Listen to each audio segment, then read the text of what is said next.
we don't have the ability to hold the countdown. Falcon Heavy is 3 rockets counting down at the same time. We need so much liquid oxygen that we would have to scrub tonight in order to use the backup date tomorrow at the same opening of the window time, 11:30 p.m. Eastern.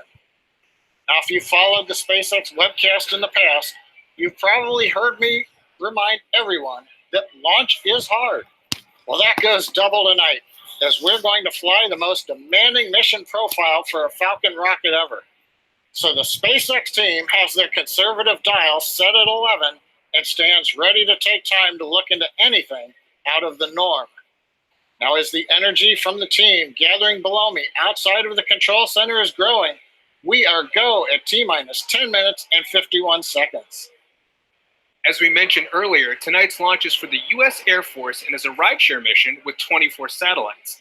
The mission involves the largest number of government agencies we've had as mission partners, including the Air Force, the Naval Academy, NASA, NOAA, and the Taiwan Space Agency. The specific agency inside the Air Force responsible for overseeing tonight's mission is the Space and Missile Systems Center, or SMC. Let's get some more details about what the agency does and is responsible for.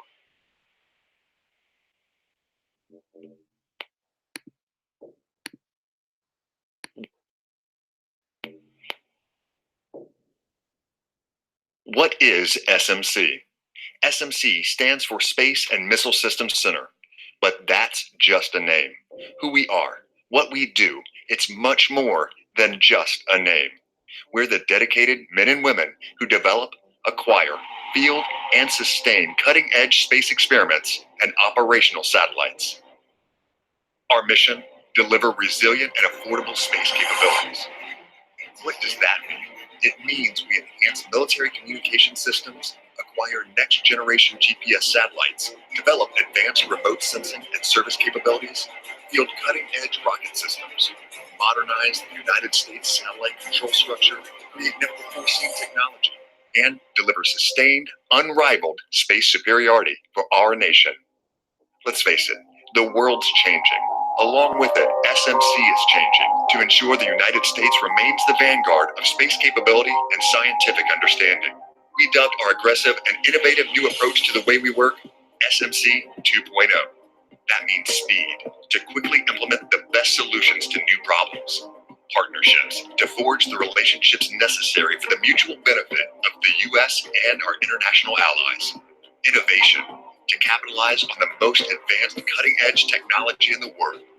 Culture, to inspire the necessary risk-taking that will propel us into the future. And enterprise, to share our vision of accelerated and affordable space systems for the Department of Defense. Initially founded in 1954 to develop the first intercontinental ballistic missile, SMC has produced unprecedented and unparalleled national defense space technology for over 60 years. During this time, we've been called upon to support manned space, anti-satellite, and missile defense programs while continuously increasing our space capability. That's where we came from. But a more important question is, where are we going? Humans have always been explorers.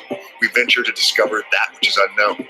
At SMC, we push the boundaries of the known and fight every single day to enhance our technological capabilities, launching past the limits of the sky. We are the pathfinders to the high frontier, and we are building the future of space. The SpaceX team continues to count down for launch for the nighttime launch of Falcon Heavy. I remember watching the night launch of Saturn V on the Apollo 17 mission in December 1972. It turned night into day. We're expecting the same tonight from 27 Merlin engines. We're currently T-minus 7 minutes, 28 seconds and counting. Fuel loading is continuing. We're about to wrap up fuel loading on the 3 first-stage boosters over the next minute. Liquid oxygen loading is continuing. That'll wrap up between 3 and 2 minutes before liftoff on all the stages. We've had to report the last satellite has gone on internal power just a moment ago. Everything's looking good on the satellites.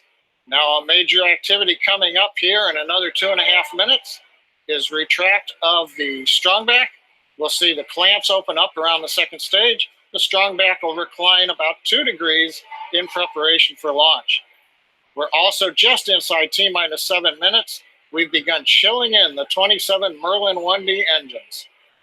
Now, a lot's going to happen in the first 4 minutes of flight of the Falcon Heavy. We'll first light the 2 side boosters and then the center core. The flight computer on Falcon Heavy will check the power on all the engines, then command release from the ground hold downs at T0, so we lift off at T-minus 0. Right after we lift off, we're at full power of over 5.1 million pounds of thrust. 40 seconds into flight, we decrease power on the 2 side boosters in preparation for maximum aerodynamic loads on the vehicle. Once we get through this period, Falcon Heavy will throttle back up to power on the 2 side boosters. We now are 2 minutes into flight, and we're again reducing thrust on the 2 side boosters. This time it's to decrease forces on the rocket structure, especially that structure that holds the side boosters to the center core. The acceleration is building every second as we burn propellant and we're lightening the rocket. So we need to throttle down the side boosters by physically turning off engines to keep the loads below the maximum allowable. 2.5 minutes into flight, we fully turn off the side boosters, called BECO, Booster Engine Cutoff. Then we'll use high-pressure gas separation system that's mounted on the top and bottom of the center core. That'll unlock the 2 side boosters and push them away.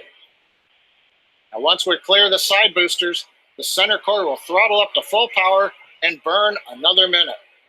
Finally, it just passed 3.5 minutes after liftoff, the center core shuts down, main engine cutoff, and the second stage separates.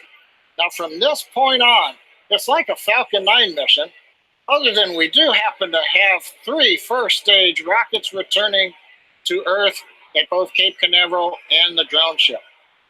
Meanwhile, on the way into orbit, the fairing will separate, the second stage engine will undergo a series of 4 burns, eventually delivering all 24 satellites to their intended orbits. Now, it's a demanding sequence of events for the Falcon Heavy tonight.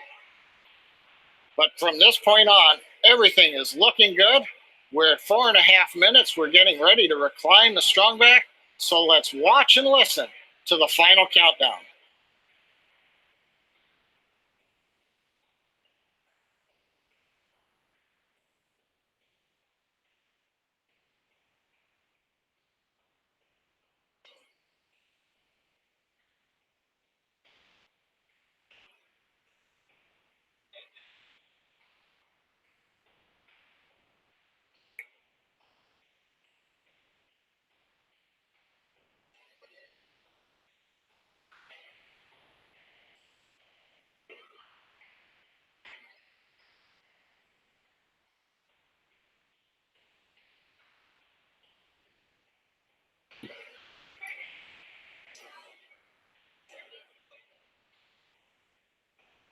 Back starting to retract, and negative Y loss load is closed out.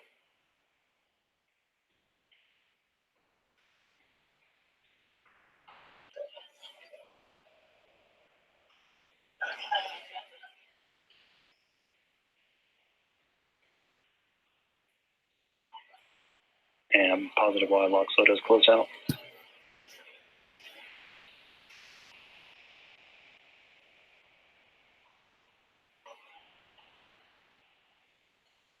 Strong back lower is closed out.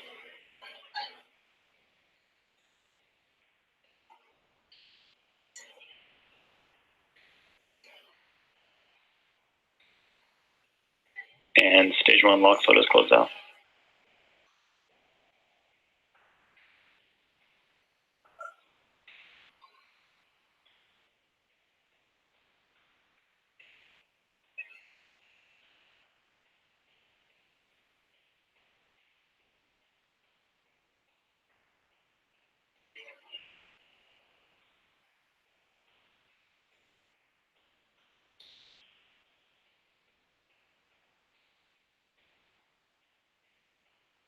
And vehicles on internal power.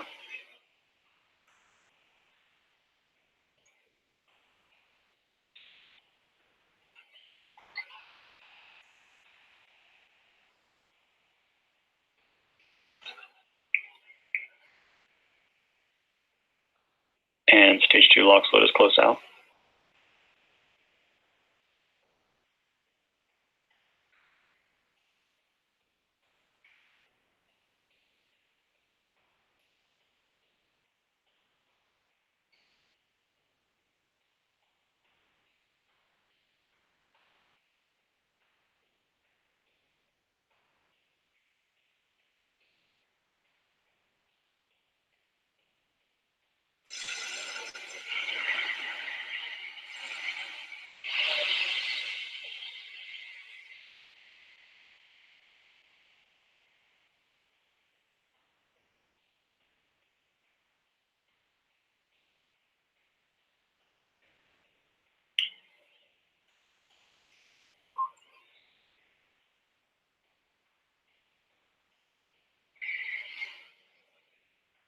Ground gas close, that's complete.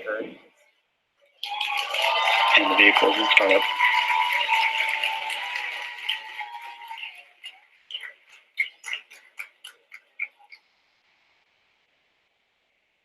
This is the mission director. Go for launch.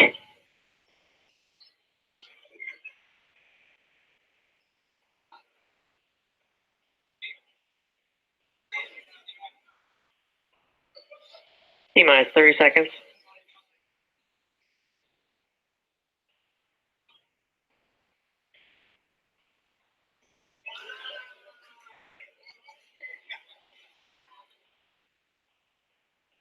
T-minus 15 seconds. 10, 9, 8, 7, 6, 5, 4, 3, 2, 1, 0. Ignition.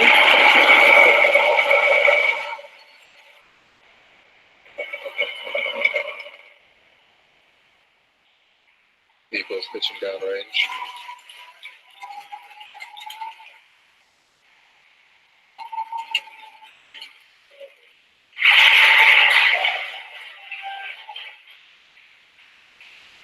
Two plus 25 seconds into flight under the thrust of over 5 million pounds. Falcon Heavy is headed to space. We're getting ready to throttle down for passing through the period of maximum dynamic pressure. We've heard call out of throttle bucket for side core. We're through max Q.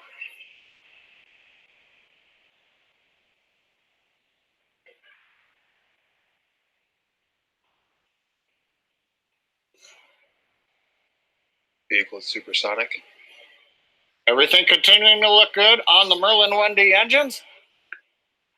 We're throttling back up on the side boosters to full power. A minute 15 seconds into flight. Performance looks not.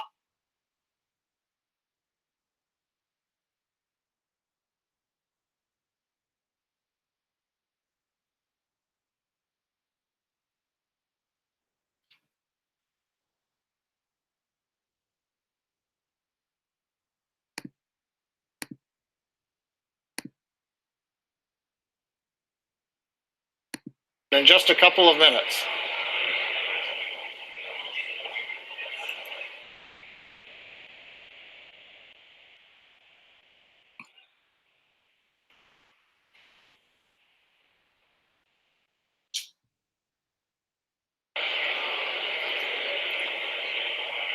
We're 2 minutes into flight. We've begun to decrease thrust on the side boosters to minimize acceleration and loads on the Falcon Heavy structure.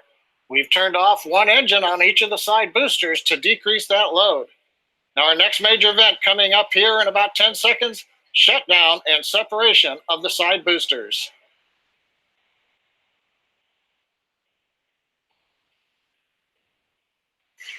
The view should be the side booster cameras on two sides and the center core in the middle. Booster shutdown. Booster separation confirmed.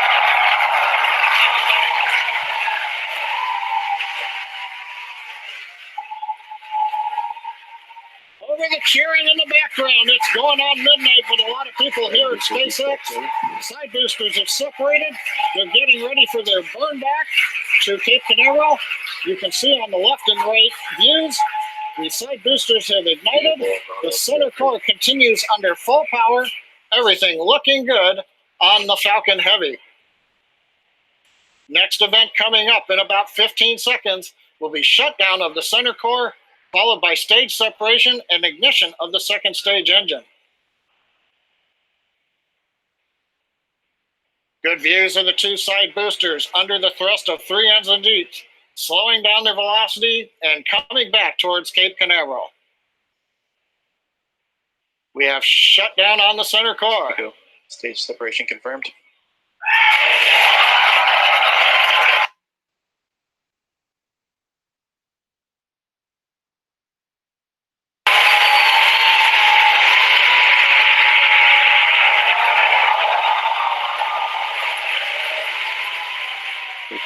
We have successful separation and ignition.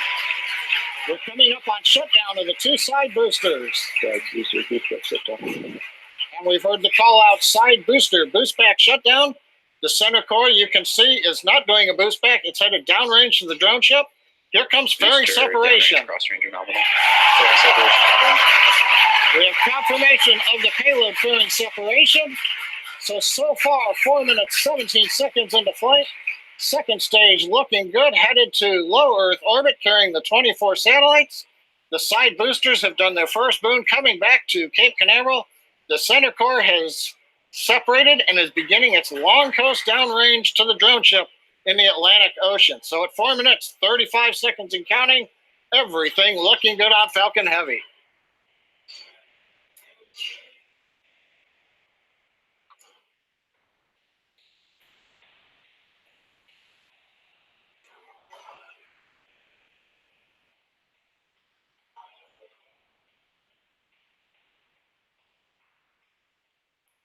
Now those side boosters are making their way back. Their grid fins on all three boosters should be deployed, and those are help guiding them to their landing zones.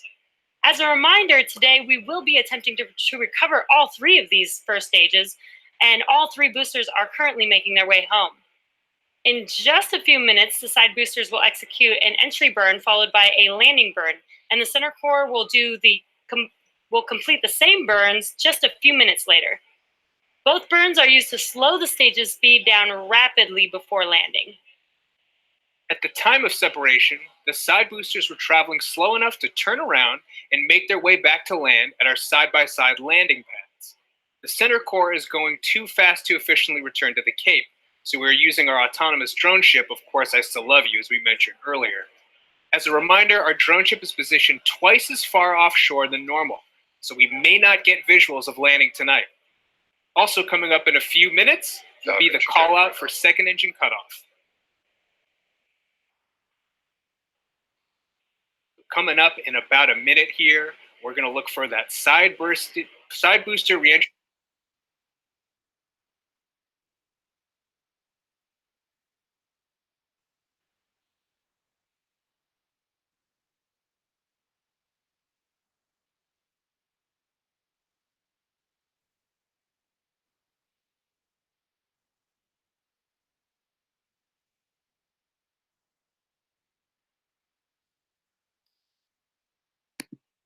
Keep an eye on the left side of your screen.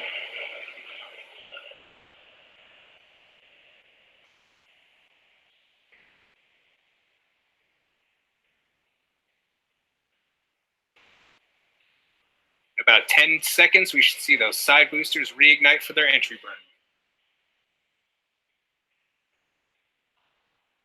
Side booster entry burn startup. And we have confirmation that the entry burn has begun. And in about 15 seconds from now, we expect that to end. Oh, wow.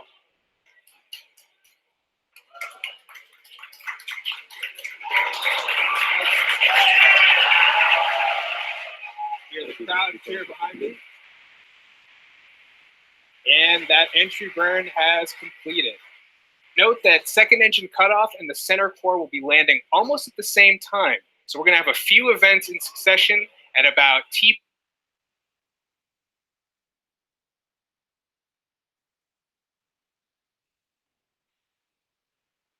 plus 8 minutes and 21 seconds. Both side booster FTS is saved.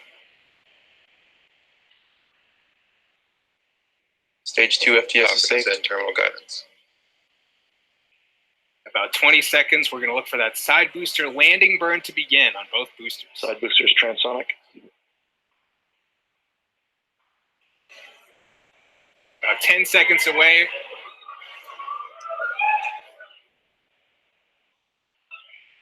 Side booster landing burn startup. We've heard the call out for side booster landing burn startup, and there you see it on your screen. See it coming towards our two landing pads.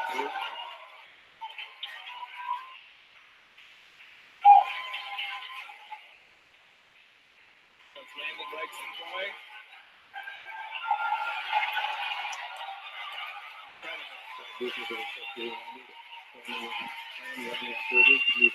Confirmed side booster landing.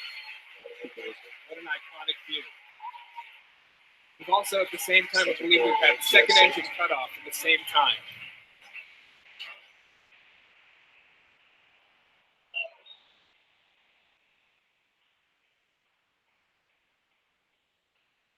As we mentioned earlier, the center core entry and landing is going to be risky. During entry, it'll face more heating and dynamic pressure than we've ever experienced on Falcon 9 or Heavy flight before. Why, you ask? Because we have to lift the second stage higher and faster than other Falcon Heavy flights in order to have enough performance in it to execute 4 burns to all the different orbits. So coming up at T plus 9 minutes and 39 seconds, we should see the center core entry burn ending. Center core entry burn. Oh, we have the confirmation. Looks like that was the confirmation for it to begin. So we're a little bit off the timeline. Center core entry burn shut down. And we had just heard the confirmation that center core entry burn has shut down. And now that the entry burn is complete, the center core is moving back about 20% faster than it was at the end of the Falcon Heavy 2 Arabsat entry burn. First stage KPL as expected. Now we're just about a minute away from that center core landing burn beginning. And as we've been mentioning, this will be the most difficult landing that we've had to date. This will be a 3-engine burn. That center engine will start up first, and then 2 outer engines will start up as well for that landing burn. And we're just 30 seconds away from that center core landing. And it's no surprise that we do not have a live view of that center core as it's coming down, but it looks like we got a live view of the drone ship there. Of course, I still love you.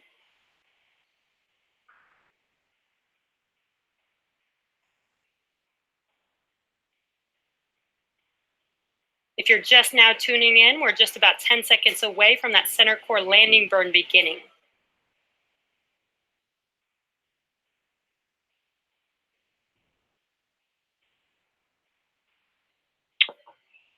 Stage 1 landing burn has started. And we have confirmation that the center core landing burn has begun. Let's see that coming down on Of Course I Still Love You. Got a pretty good view. And as you can see on our screen, it looks like our center core did not make it on our drone ship, Of Course I Still Love You tonight. Again, as we've been mentioning, this was the most challenging landing that we've had to date. And this is our secondary mission. So our primary mission, we just heard the call out for a good orbit of our second stage. So we are actually just moments away from our first deployment of the evening for Oculus ASR, which was developed by students at Michigan Technological University. We will be passing beyond the Bermuda ground station, so there's a chance that telemetry may cut out a few seconds before deployment, in which case we won't be able to see the satellite actually deploy on camera or get confirmation of a successful deployment until telemetry is restored. And we're just about 30 seconds away from that deployment. So we'll listen into the nets for that confirmation.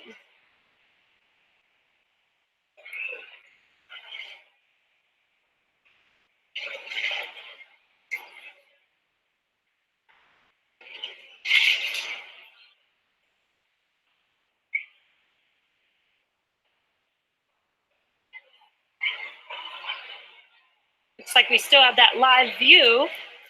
Might have a chance to see this deployment live on camera.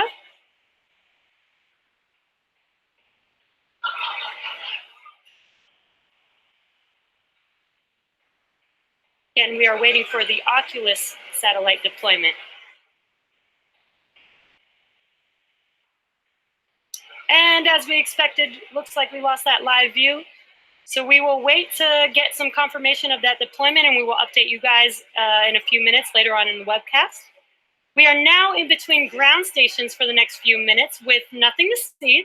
So we are going to take a quick break, but we will be leaving you with an animation that shows you where we are throughout the coast phase. We will be back around T plus 20 minutes for our next set of deployments. And it's worth noting that since we won't acquire ground station coverage again until T plus 21 minutes, we are going to miss that first P-Pod 1 CubeSat deployment. See you back here in about 6 minutes.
Welcome back to the webcast for the STP2 Falcon Heavy mission. We're T plus 20 minutes and 7 seconds and counting. Right now, as we left the webcast, we were waiting to see the Oculus satellite deploy. We didn't have confirmation when we lost signal over Bermuda. That was normal, losing signal. You do it when you pass beyond line of sight. We also should have had a minute and a half or so ago, the first P-Pod #1 open up and deploy 2 CubeSats for the Naval Research Laboratory. But we're waiting until we reacquire signal over the Ascension Island tracking station around the equator in the middle of the Atlantic so that we can understand whether or not the Oculus satellite deployed and how P-Pod 1 deployed also. While we're waiting for acquisition of signal from Ascension, just to recap, we had a great launch of Falcon Heavy. The 2 side boosters did their choreographed landing at landing zones 1 and 2. The center core, as you heard from the people and may have seen a shot on the screen, missed the drone ship. We knew this was going to be the toughest reentry. We are getting data back, so the team will understand over the next hours and days how things have gone. It looks like now we're beginning to reacquire signal over Ascension Island. We're waiting to hear a call out how the first 2 satellite deploys have gone.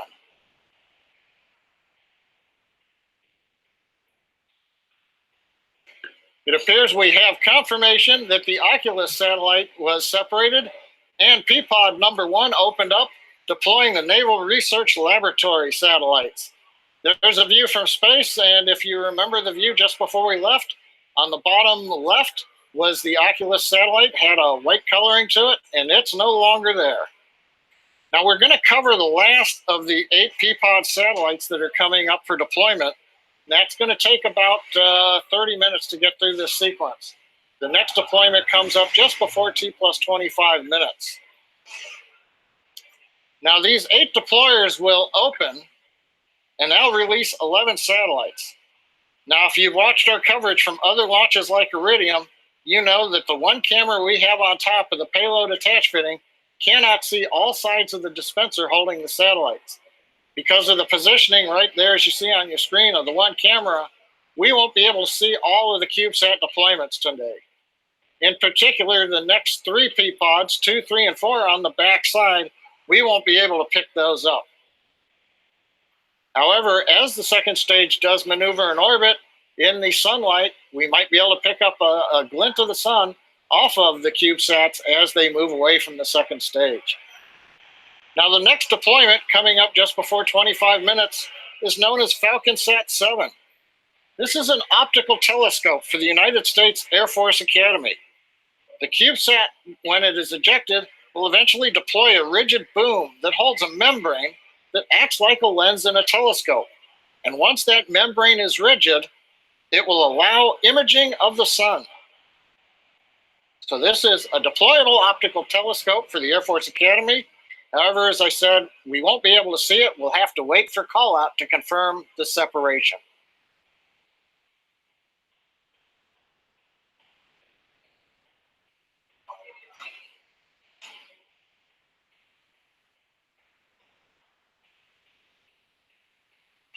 Gabon acquisition of signal. We've heard a call out. Gabon has acquisition of signal. As we are approaching the African coastline, the next ground station beyond Ascension Island is picking up the signal from Falcon Heavy second stage.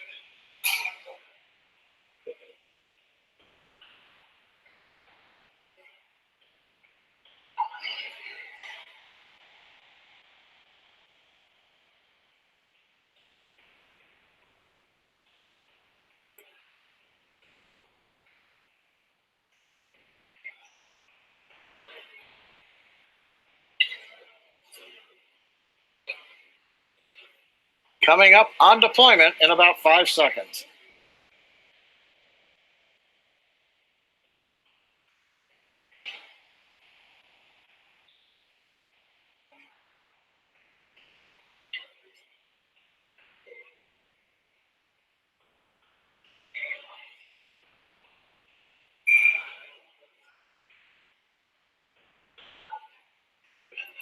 Pod 2 deploy confirmed.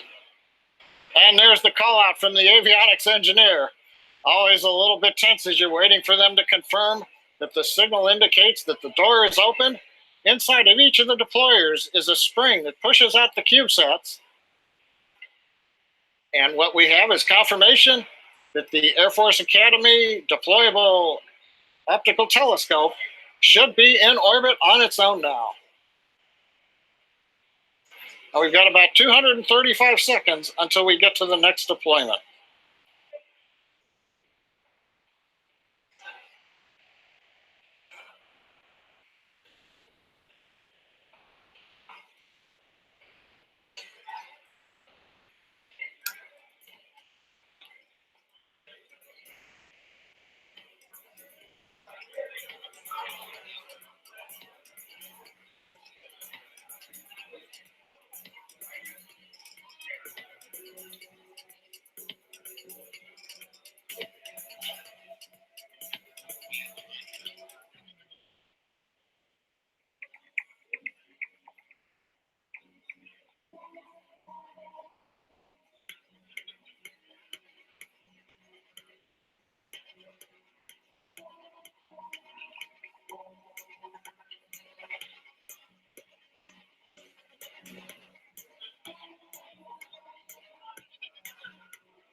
Coming up just about a minute away from the third P-pod opening. Inside this deployer is a single CubeSat. It's known as Armadillo from the University of Texas. Now, Armadillo is an acronym, and bear with me. It stands for Atmospheric Related Measurements and Detection of Sub-Millimeter Objects. Quite a mouthful. Primary goal is to use a dust detector to characterize the space debris environment, focusing on sub-millimeter debris that can't be seen by Earth-based telescopes. Now, this satellite deployer is mounted on the opposite side of the dispenser, so again, we'll only have verbal call-out when it separates.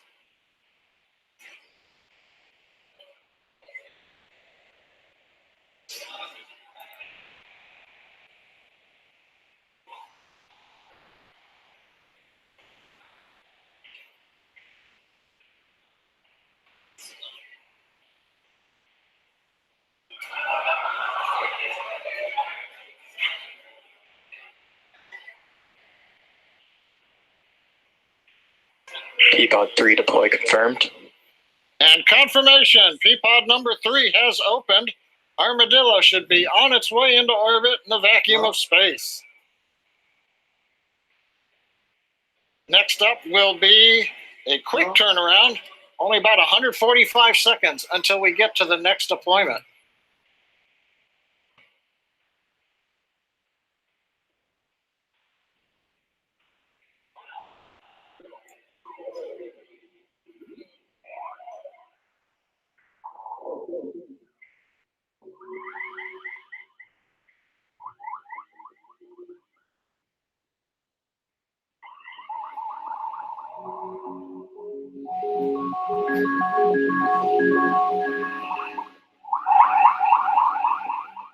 We're all working together as a big flock. Our goal of the launch is space exploration to find out what is in space.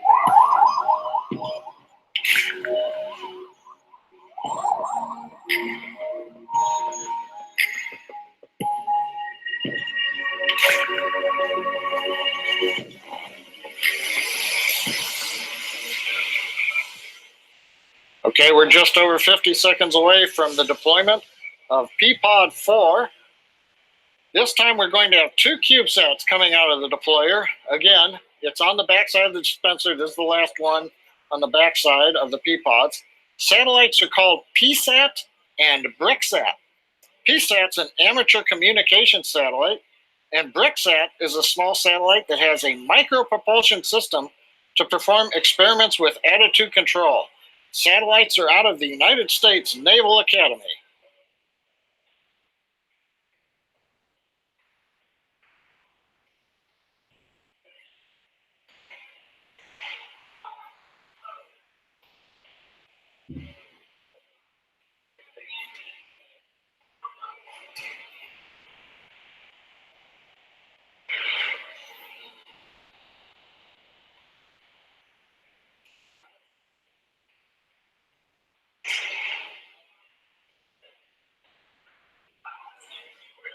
P-Pod 4 deploy confirmed. And we have confirmation over the net from Acquisition avionics. HPK. P-Pod number 4 has deployed. At the same time, we now have acquisition of signal over Hartebeestok, known as HPK, in Africa. And we've got about 165 seconds until P-Pod 5 opens up.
All right, P-Pod 5 is going to be opening up here in just about 50 seconds. This P-Pod is holding a CubeSat called Prometheus for Special Ops Command. Hopefully, we might be able to get to see some of these now that they're deploying from the dispenser on the side of the camera. Currently on the map, you can see we're passing over Africa in contact with the Hartebeestok ground station. We'll be losing signal here shortly from Gabon in West Africa.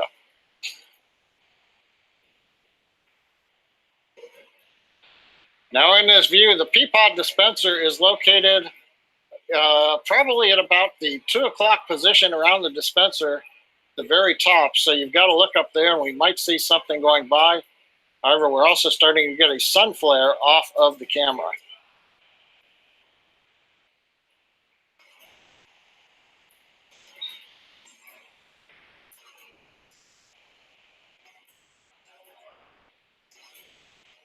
P-Pod 5 deploy confirmed.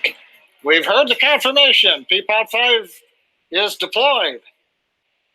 So we're through 5. We've got 3 more P-Pods to go. The last one will be deploying at T plus 50 minutes. So we've got another 16 minutes to get through this sequence. So the next one coming up should be deploying in about 285 seconds, a little more than 4.5 minutes almost.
Dictaphone loss of signal expected.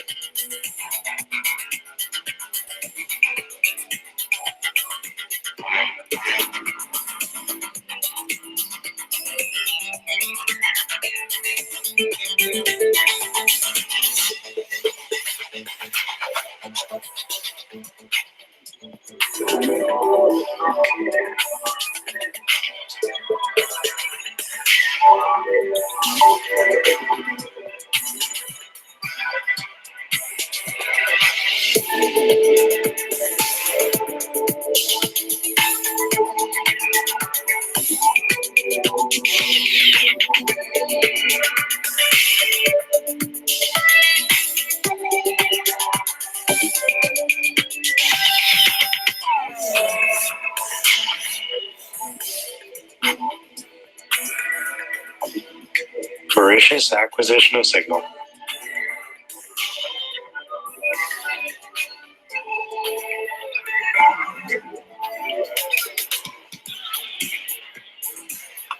We're a little more than a minute away from the next deployment over Africa. In fact, the next two P-pods that will open and deploy satellites are in support of the NASA Enhanced Tandem Beacon Experiment, and they're built by the University of Michigan. This mission explores bubbles in the electrically charged layers of Earth's upper atmosphere. Now, these bubbles can disrupt key communication and GPS signals that we rely on here on the ground. They currently appear and evolve unpredictably and are difficult to characterize from the ground. So the two satellites that will be deployed over the next several minutes are going to help try to understand that problem and find ways to work around it. As you can see on the map, we're currently over East Africa, downlinking through the Mauritius ground station.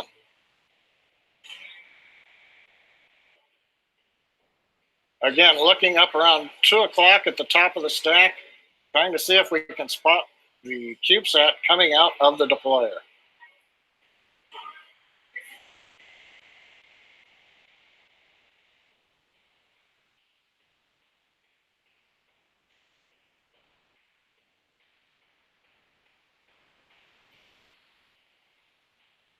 P-pod 6 deploy confirmed. We've got confirmation over the net. P-pod 6 deployer has opened. We should have the Tandem Beacon Experiment satellite ejected. I was looking for it on the screen, but I didn't spot it. The white objects you've seen coming off to the right-hand side, those are not the CubeSats. Now, the second stage is now maneuvering to get in position for the next deployment. That's going to come up in about 5 minutes from now.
Half a minute for the 7th of the 8 P-pod openings.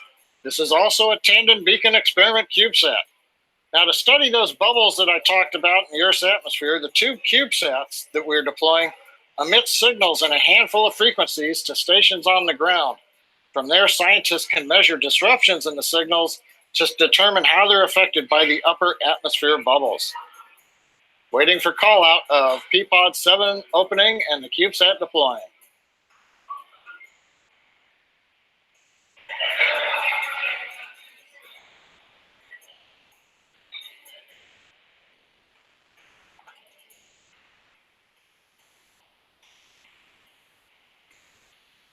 P-pod 7 deploy confirmed.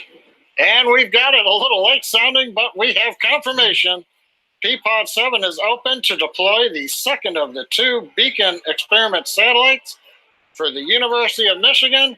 And all I've got to say for that is go blue. We're 375 seconds to the final deployment of the P-pod series.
Loss of signal HPK expected.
Well, we're T plus 49 minutes, 15 seconds.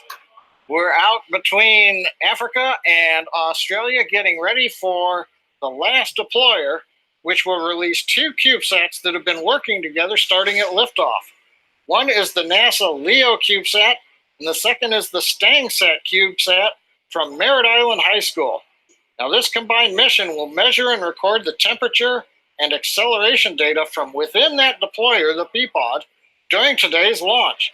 Now, in addition to collecting that telemetry data during the launch, STANGSat will stream its data in real time via Wi-Fi to the LEO CubeSat, something that typically we've not seen done before in CubeSats. We're waiting for call out of the CubeSat deploy. P-Pod 8 deploy confirmed. Deploy confirmed, and we saw it. At least I did, coming out of the top of the screen. So STANGSat and LEO have successfully separated. And as a reminder, the Merritt Island High School team has been working on this project since 2011, according to their Facebook page. So after waiting a long time for a ride to space, we'll celebrate deployment with Go Mustangs! So we've gotten through the first set of satellite deployments. The Oculus SmallSat and the 8 P-Pods have all opened up. We've got a 21-minute break before we relight the second stage engine to change our orbit. So we'll be back with that. We're going to leave you with the animation that shows where we are in the coast phase, returning at T plus 1 hour, 12 minutes, just about 21 minutes from now, for the second burn of our upper stage engine.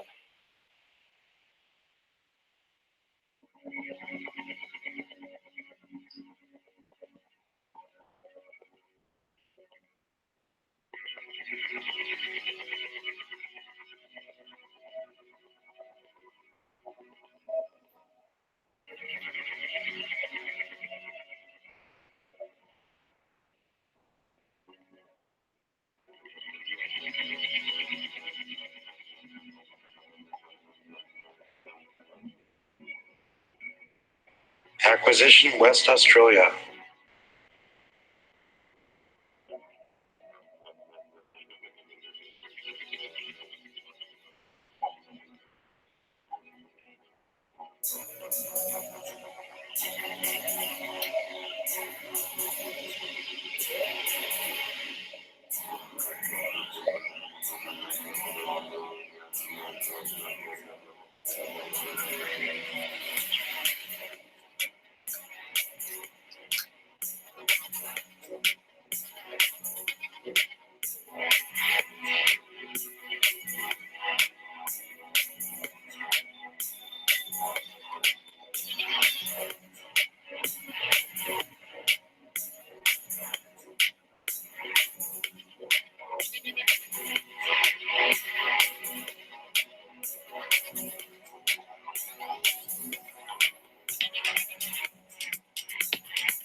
Lost signal expected.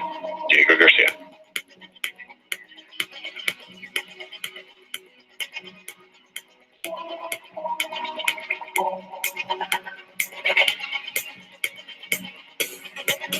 Loss of signal Mauritius expected.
Well, we're together.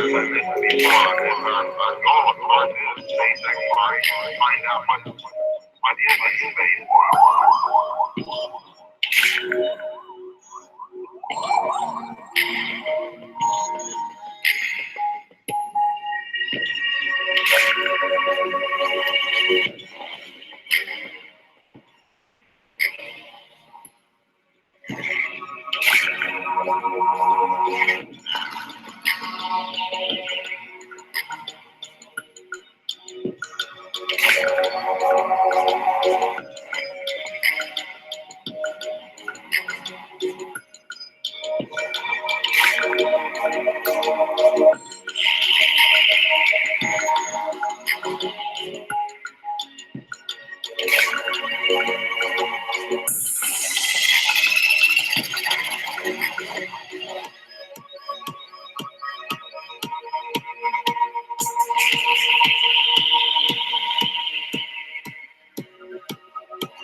sort of laying the ground for some of the later efforts and the benefits that we'll get from this.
Hobart, or Tasmania acquisition.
Loss of signal West Australia expected.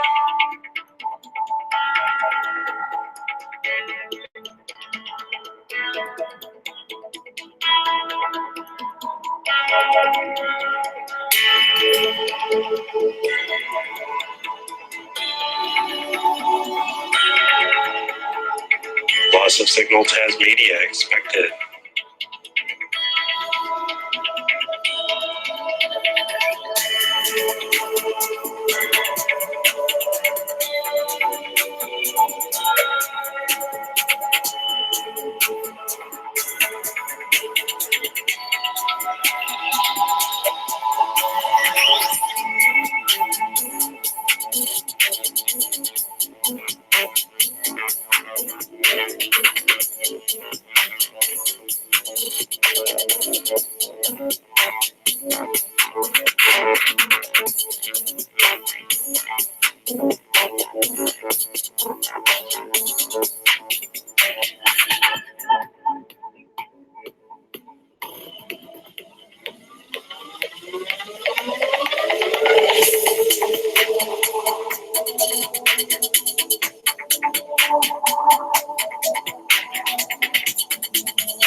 Acquisition signal.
T plus 1 hour, 12 minutes since a great liftoff from Pad 39A at Kennedy Space Center. We are less than a minute away from the second of our 4 second stage engine burns. Back counting down, we're a little more than 25 seconds to go. Currently, we're chilling in the second stage. We're passing over the Southwest Pacific at this time. Everything looking good as we get ready to light the second stage engine. Currently, we're settling propellant down on top of the turbo pumps, so that when we spin the pumps, they've got plenty of liquid to pull through and light the engine. Seconds away from ignition. Engine at power. We've heard the call out. Engine is at power. This is planned to be about a 22-second burn.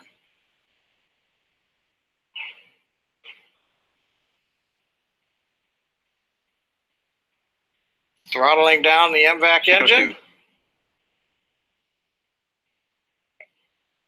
And we heard a report. We have good shutdown.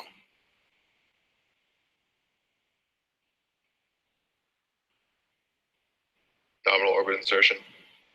And what we love to hear, the guidance, navigation, and control engineer over the countdown net reports good orbital insertion. So we've had a good burn and a good insertion. Now that we're in the good orbit, we're going to be coasting again for the next 5 minutes or so. We'll be back around T plus 1 hour, 18 minutes, and 30 seconds for our next set of deployments. So stay with us. This will be a series of 10 small satellites, as well as the light sail and 6 cosmic satellites. And ladies and gentlemen, there we've got way out in the Atlantic, even farther away than the drone ship, Ms. Tree successfully with a payload fairing half. The second payload fairing half they've also spotted in the water, but we have accomplished the first landing on the net of a Falcon payload fairing half. So another first-time accomplishment for the SpaceX team, especially out there in the middle of the Atlantic Ocean.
Guam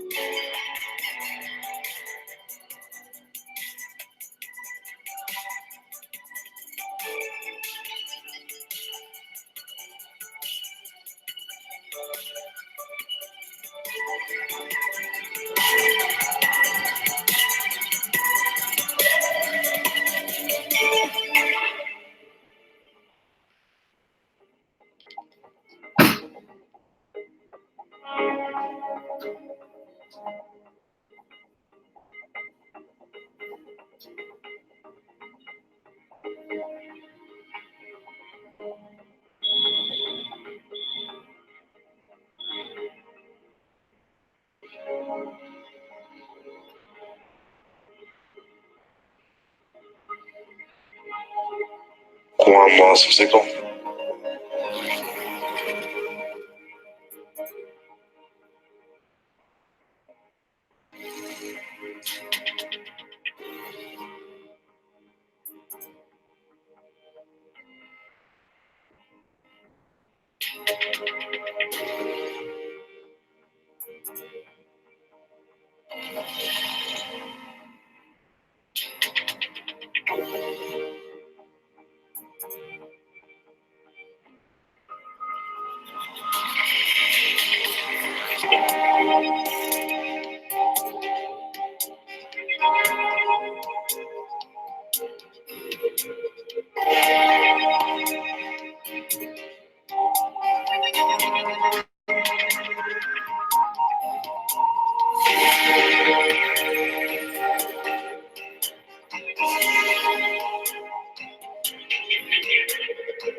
Welcome back to the STP2 mission as we await the next set of deployments.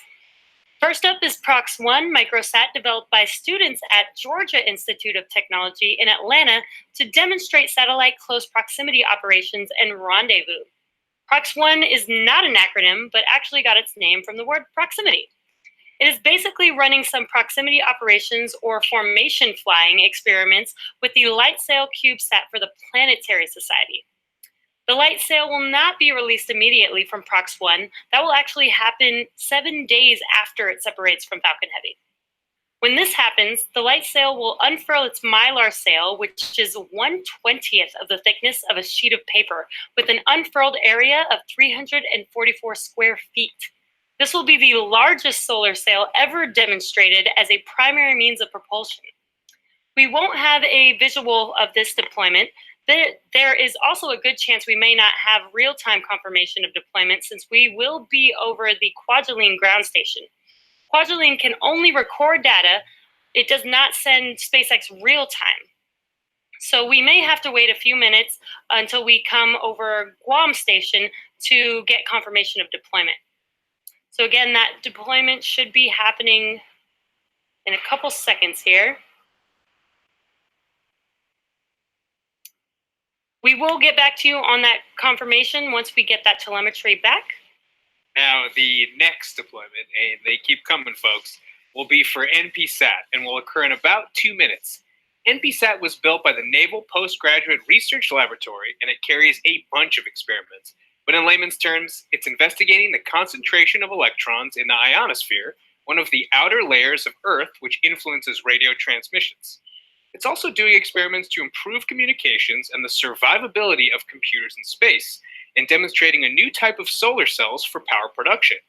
This deployment we will be able to see, hopefully, so let's sit back and wait to see it deploy, and that's coming up in about a minute from now, a little over a minute.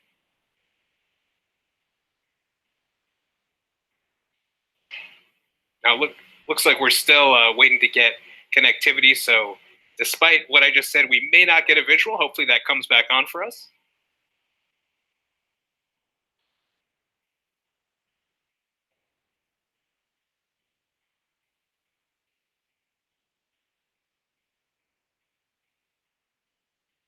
Now again, we anticipate hearing a call out confirmation of deployment for MPSat in about a minute from now. Hopefully we'll get a visual as well.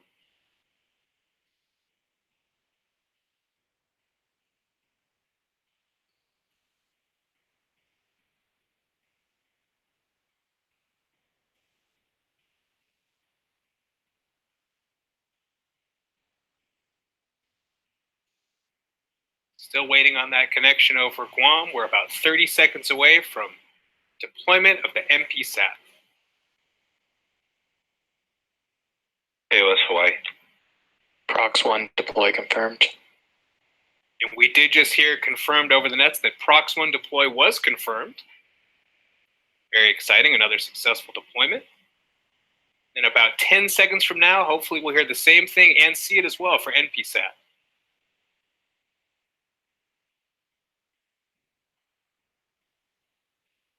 And there you see the release on your screen of MPSat, a successful deployment and confirmed over the nets. Amazing. The next deployment will be for the General Atomics Electromagnetic Systems Orbital Testbed, or OTB. Separation will occur in just about a couple minutes from now. Due to the positioning of our camera, though, we will not be expecting to see this deployment live. OTB is a versatile modular platform based on a flight-proven hosting model to test and qualify technologies. SSC Hawaii. On STP2, OTB is hosting several payloads for technology demonstration purposes, including the Deep Space Atomic Clock, designed, built, and operated by NASA's Jet Propulsion Laboratory on behalf of the Space Technology Mission Directorate to revolutionize how spacecrafts navigate. This Deep Space Atomic Clock could change the way we navigate in space. It will be the first ever ion clock flown in space and represents the beginning of an era of better space clocks based on the Mercury ion. It loses only 1 second in 9 million years. Any atomic clock for navigation has to be very precise. Even a clock that is off by 1 second could mean the difference between landing on Mars and missing it by miles.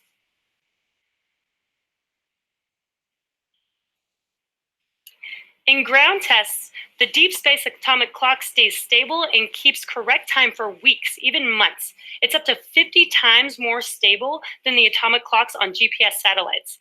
If the mission can prove the stability in space, it will be one of the most precise clocks in the universe. The toaster oven-sized instrument will be tested in Earth orbit for 1 year, with the goal of being ready for future missions to other worlds.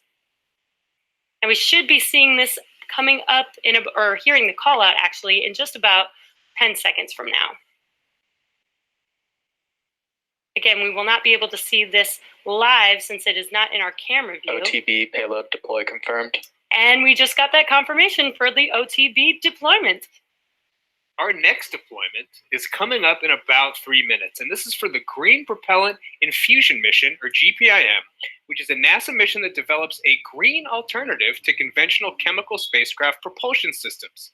Once NASA demonstrates the fuel and compatible system in space, green propellant could replace hydrazine as the status quo spaceflight propellant. Not only will green propellant be safer, it will also be faster and much less costly. Again, due to the positioning of our camera, we are not expecting to see this deployment live either. But we can listen in for confirmation at about T plus 1 hour and 27 minutes. Hopefully we'll get that confirmation over the nets.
GPIM deploy confirmed. And we have just confirmed, and we actually saw a little bit of confirmation, of deployment of GPIM satellite. We're now one step closer to changing the way we travel to and around space. Well, T plus 1 hour, 27 minutes, 40 seconds, and the hits just keep on coming. Next up in about 4 minutes is the deployment of 6 Cosmic 2 satellites. Now, Cosmic 2 is a partnership between the U.S. National Oceanic and Atmospheric Administration, the United States Air Force, Caltech's Jet Propulsion Lab in support of NASA, Taiwan's National Space Organization, the United Kingdom's Surrey Satellite Technology Limited, the Brazil Institute of Space Research, and the Australia Bureau of Meteorology. Well, that's a mouthful, especially an hour and a half into the webcast. Well, this 6-satellite constellation will provide next-generation global navigational satellite system radio occultation data. Now, radio occultation data is collected by measuring the changes in a radio signal as it's refracted in the atmosphere. That means we sample radio signals that have traveled through the atmosphere to measure temperatures and moisture in the Earth's atmosphere layers. This will be used to better predict weather events like hurricanes and model long-term climate trends around the world. Now, if you've seen our simulation of the deployment on the SpaceX webpage, SpaceX.com, look for STP2, got a nice video of all the satellite separations. You'll notice that the second stage rotates along the roll axis to orient each of the 6 cosmic satellites for release. So the sequence we go through for each satellite, the second stage slews using cold nitrogen gas thrusters to get to the correct pointing vector, and then we command from the flight computer the signal that will release the satellite. Once that satellite is deployed, the flight computer then commands the stage to rotate to the next position, and another cosmic satellite is deployed, and we'll repeat this process until all 6 are separated. Now, currently we're coming up in a little under 2 minutes for Cosmic 2-5 to deploy. The numbers are 1 through 6, but we don't deploy them in that order. The view you can see from space right now, just a second ago, the SpaceX camera on the back end of the second stage showed the MVAC-D nozzle extension. It's cold after its recent second burn, and we occasionally vent liquid oxygen out the drain tube to help keep pressure stable in the stage. Not this view, but the other one showed one of those nice pieces of solid oxygen. That's oxygen in the vacuum of space. It's so cold that it's turned into solid. It's not a liquid or gaseous oxygen like we breathe. That gives it that very fragile looking Christmas tree look, and it's not very hard. It's a very fragile substance. You'll see those pop off during the flight, and you'll probably see them going past the camera looking forward from time to time as the stage maneuvers around. Now, currently we are in a 3.5-minute maneuver to get to the correct position for the deployments. As I mentioned, the next deployment comes up at just after 31.5 minutes, 1 hour, 31.5 minutes into flight. So we're going to wait and look for it. Now, in the view that you can see on your monitor, Cosmic 2-5 is in the top left of center. You can see part of it has a white bottom. That should be the Cosmic 2-5 satellite that we'll see deploy coming up here in just over 1 minute. Just next to it is another one of the cosmic satellites, and then there's a third one also on the right above the one closest to the camera. So we should have 3 good views, and there goes the first cosmic satellite. Satellite 5 deploy confirmed. Right on time, within a second or so of the timeline that was set up days ago, so everything looking good. Now, the cosmic satellites, as I mentioned, are mounted around the dispenser. Now, if you remember, again, our Iridium missions, we had 2 cylinders mounted on top of each other, each holding 5 satellites. Now, the design for STP2 has 2 cylinders that hold the cosmic satellites. There are 4 satellites on the lower cylinder, and there are 2 on the upper cylinder. We just saw one of them on the lower cylinder, satellite 5, separate. And of course, just like the Iridium mission, our camera cannot see all sides of the cylinder. So we had a great view just now of the first cosmic deployment, but the next 2 coming up are out of view. Maybe, however, during the next 15 minutes, as we're maneuvering that second stage, we might get a glimpse of the larger satellites as the sun bounces off of them as we head towards evening over the Pacific Ocean. So currently, next separation coming up in just over 2 minutes. That'll be Cosmic 2-6. That one will not be visible from the camera. We'll be back to talk about that in a couple of minutes.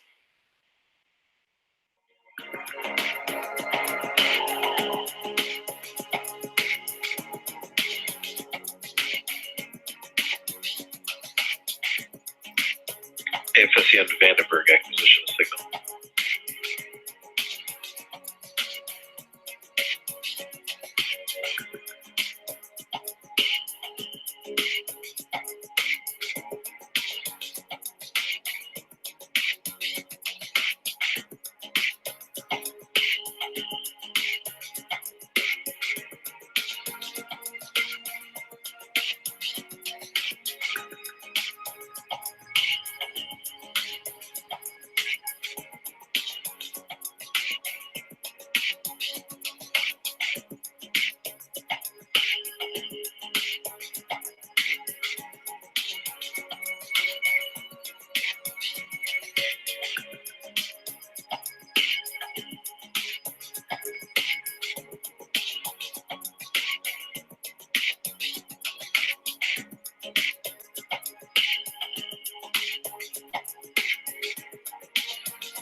Cosmic 2, Satellite 6, payload deploy confirmed.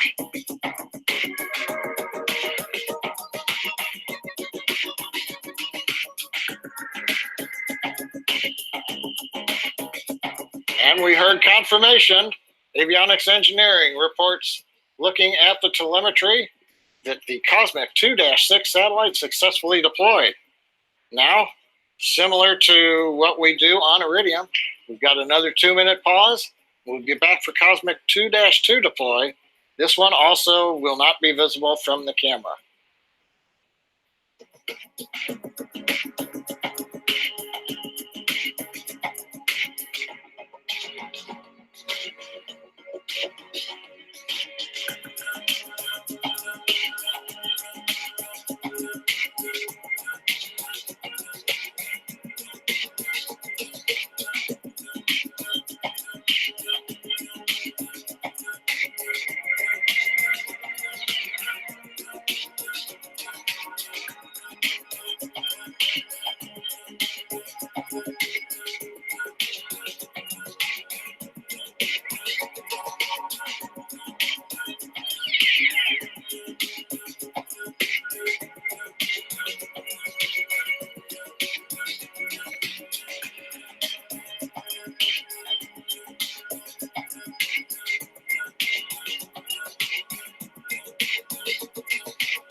Cosmic 2, Satellite 2, deploy confirmed.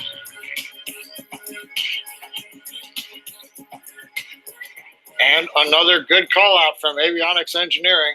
Watching the telemetry, as we're passing through over the Vandenberg ground station now, coming up on the continental U.S.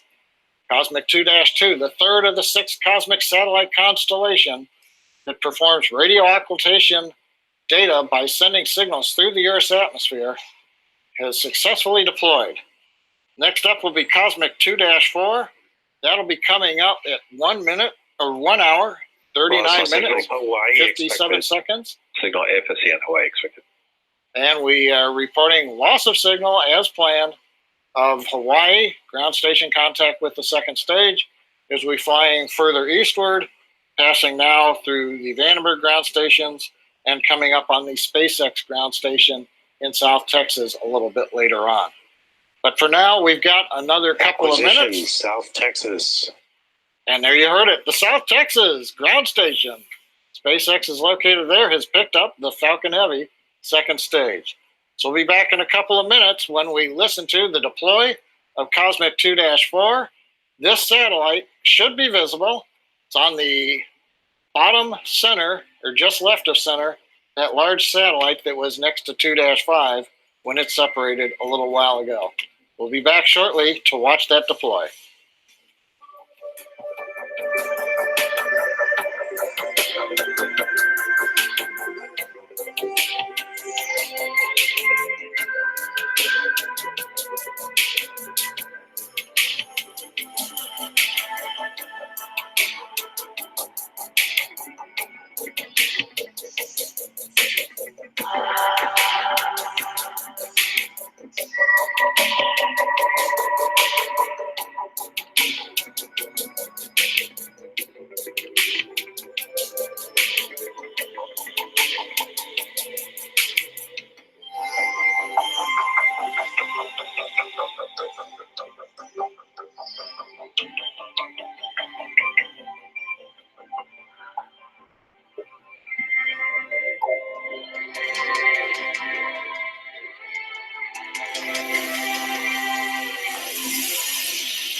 Well, we're about 45 seconds away from the fourth of the 6 Cosmic 2 satellites.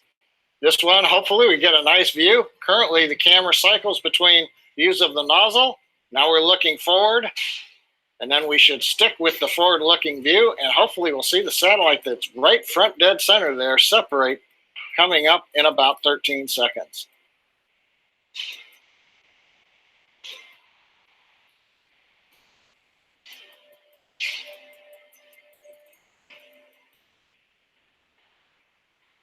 About 10 seconds to go.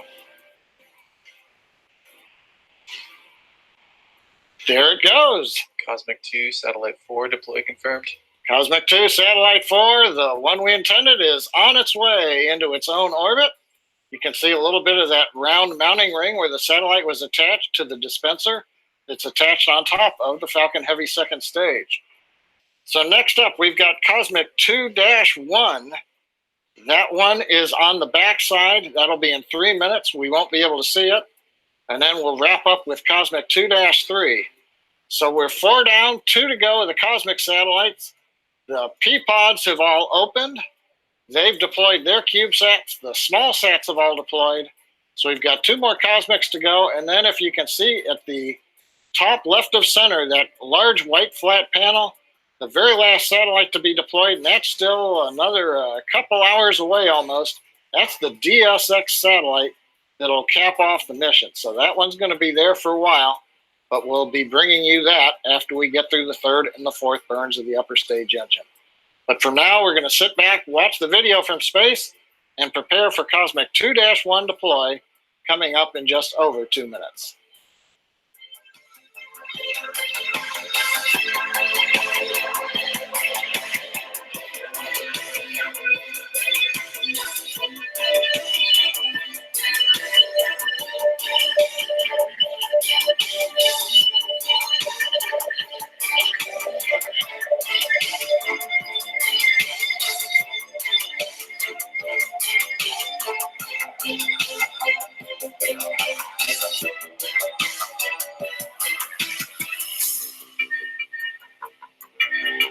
Cape J6 acquisition.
Cosmic 2, Satellite 1, deploy confirmed. Well, we're just over 100 minutes into flight. We've had the 5th successful cosmic satellite deployed, 2-1, out of view, but that means the next one coming up, that's the one right in the middle there. You can see a little bit of the white panel with the circular images on it. That's Cosmic 2-3. We ought to see that one deploy coming up in just about 2.5 minutes. Currently, Falcon Heavy second stage is passing over Mexico, central Mexico. We're contacting through our Texas ground station, and we recently acquired the second stage with the ground station that we have at Kennedy Space Center out on the East Coast. So it's been 104 minutes since we launched, and we're coming up on the end of the first orbit, and it's been a great first orbit. And in addition to all the satellite deployments, as we showed you a little earlier, we caught 1/2 of the payload fairing on the fairing recovery ship Ms. Tree. Just so you know, we only intended to catch 1/2 of the fairing. The other half did go into the water. They did see that. The way we're working it right now is catch 1/2 and make sure that you've got that process understood. Then we'll come back and learn how to do 2 at a time. So right now, coming up, T plus 1 hour, 44 minutes and 50 seconds, everything going well. We'll be back for the final deploy of the cosmic satellites shortly.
Cosmic 2, Satellite 3, deploy confirmed.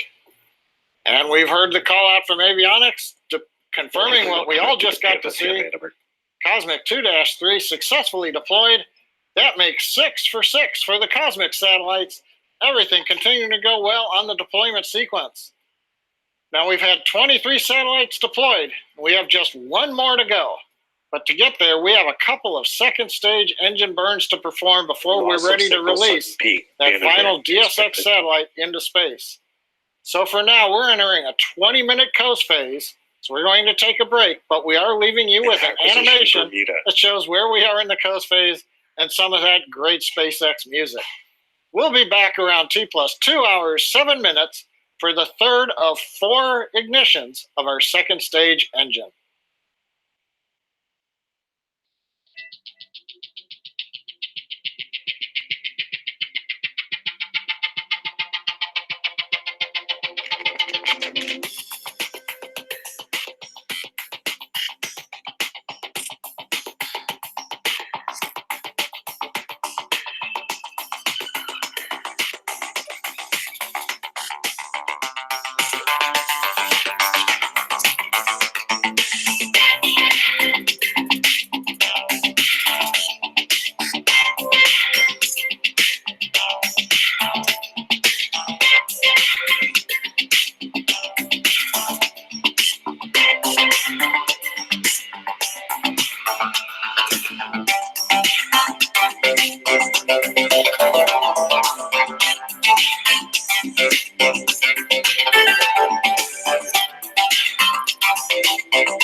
Loss of signal South Texas expected.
Loss of signal Cape J6 expected.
Alpha signal Bermuda is expected. Next station to acquire is Ascension Island.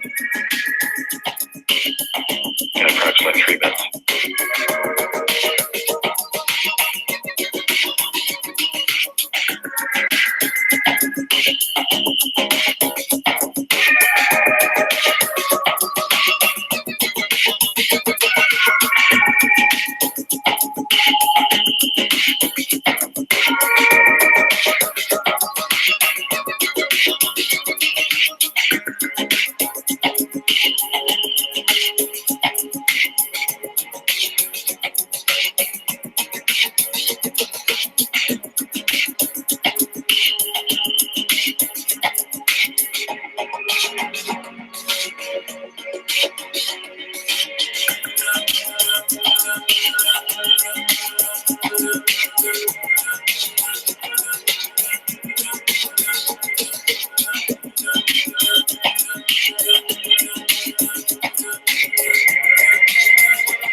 Acquisition of signal, Ascension Island.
Start up, actual.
Welcome back. We're just about 30 seconds away from our third burn of the second stage engine.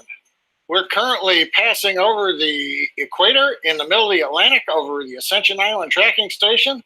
We're settling the engine down. You can see we're venting liquid oxygen out the drain tube, chilling the engine in, preparing for ignition. Now this is going to be about a 30-second burn. Heard the report. Engine is chilled for the third burn.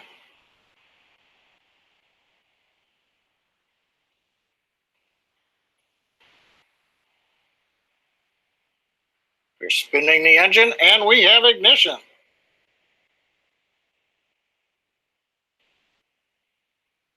As I mentioned, this is about a 30-second burn. We're burning at the equator because while the earlier burns were decreasing the inclination, the mission objectives now require that we increase the inclination. We're also changing the orbit from about 700 kilometers up to an apogee of 6,000 kilometers.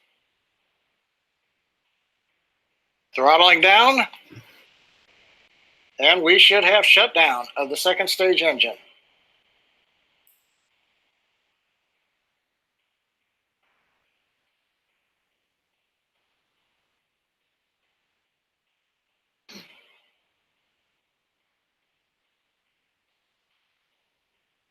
Waiting for the data to be processed to show us what the orbit looks like. Nominal orbit insertion. And the call out, the one we always like from guidance, navigation, and control engineer, is a nominal orbit insertion. So we've had a good burn. Now we spent the first 2 hours of the mission in low Earth orbit, but now we're transitioning to medium Earth orbit. So to get from LEO to MEO, the most efficient way is to perform 2 burns of the upper stage engine. Now the first burn, the one we just completed, put us into a transfer orbit.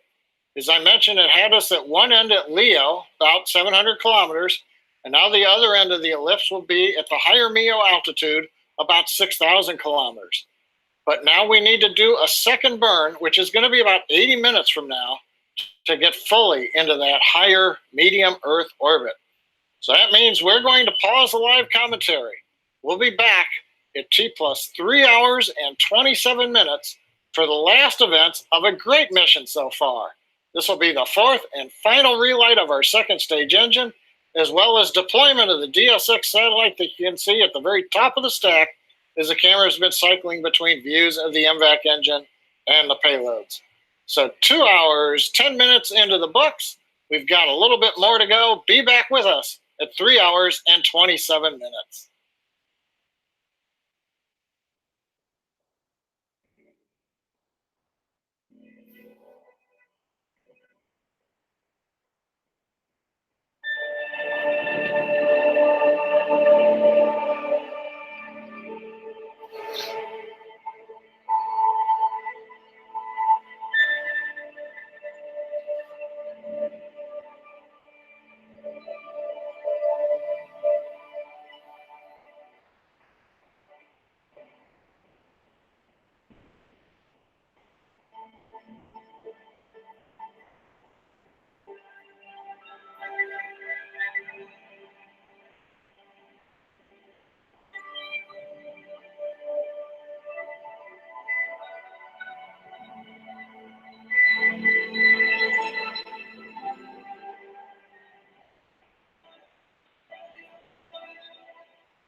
Acquisition of signal HPK.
Acquisition of signal Mauritius.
We're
all working together to make these launch. Our goal, of course, is space exploration to find out what is in space.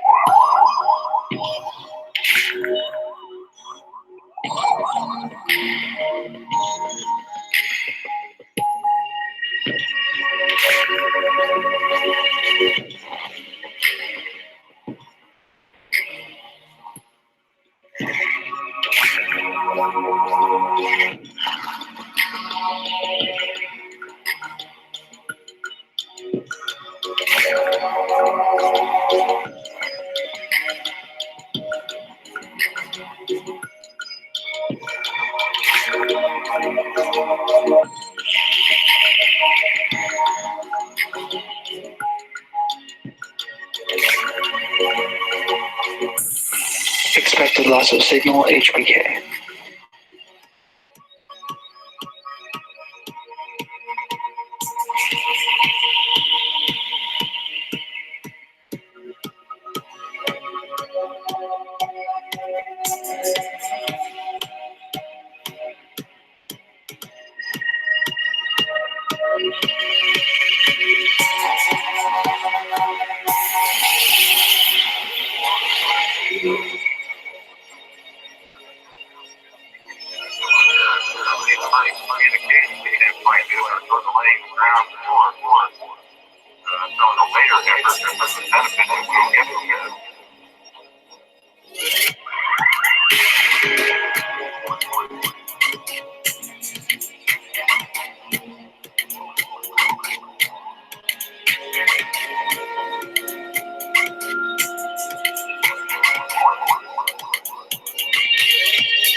Acquisition of signal, Tasmania.